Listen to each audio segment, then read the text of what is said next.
Alright, so I was making this video for my next video, and I was like, this video is pretty damn good, so I'm just going to put this video out as a video. It's got, the PNGs. I do it for you guys. You gotta love the PNGs. I do it for you. Enjoy.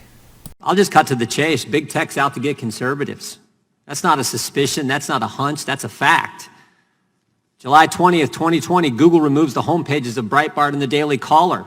Just last night, we learned Google has censored Breitbart so much traffic has declined 99%. June 16th, 2020, Google threatens to demonetize and ban the Federalist. April 19th, 2020, Google and YouTube announce a policy censoring the content that conflicts with recommendations of the World Health Organization. Now think about that. The World Health Organization, the organization that lied to us, the organization that shilled for China. And if you contradict something they say, they can say whatever they want. They can lie for China. They can shill for China. You say something against them, you get censored. June 29th, 2020, Amazon bans President Trump's account on Twitch after he raises concerns about defunding the police. June 4th, 2020, Amazon bans a book critical of the coronavirus lockdowns written by a conservative commentator. May 27th, 2020, Amazon Smile won't let you give to the Family Research Council and the Alliance Defense Fund, but you can give to Planned Parenthood. Facebook, June 19th, 2020, takes down post from President Trump's re-election campaign. November 1st, 2018, Facebook silences a pro-life organization's advertisement. May 19th, 2016, former Facebook employees admit Facebook routinely suppresses conservative views. And I haven't even mentioned Twitter, who we actually invited, Mr. Chairman. We asked for you guys to invite him as one of our witnesses. You guys said, no, I haven't even mentioned them. 2 years ago, they shadow banned 2 members of this committee.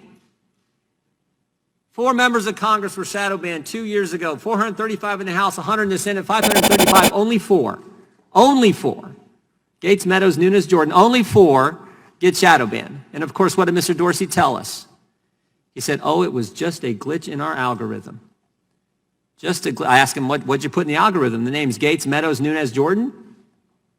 I mean, if I had a nickel for every time I heard it was just a glitch, I wouldn't be as wealthy as our witnesses, but I'd be doing all right.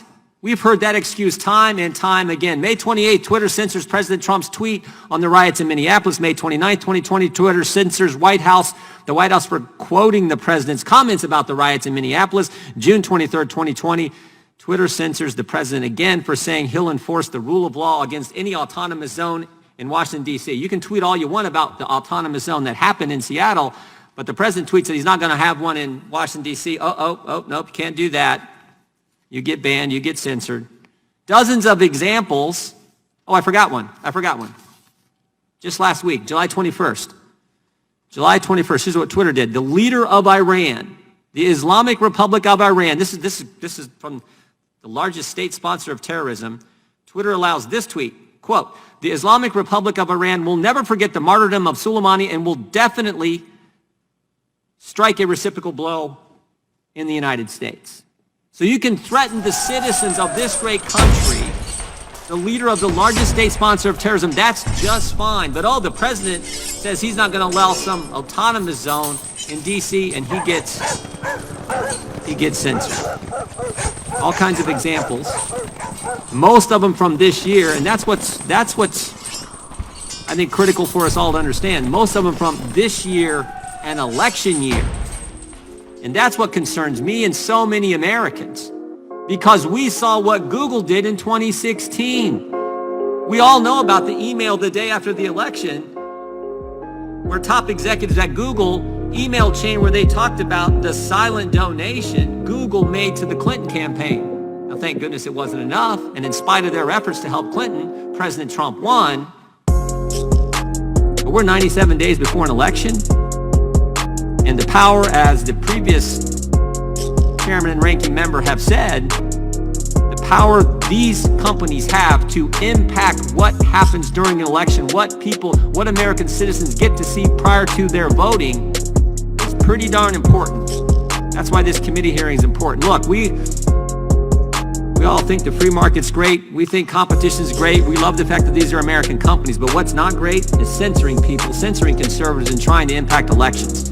And if it doesn't end there has to be consequences. There have to be consequences. That's what I'm concerned about, and I think what so many Americans are concerned about. So I look forward to hearing from our witnesses, Mr. Chairman.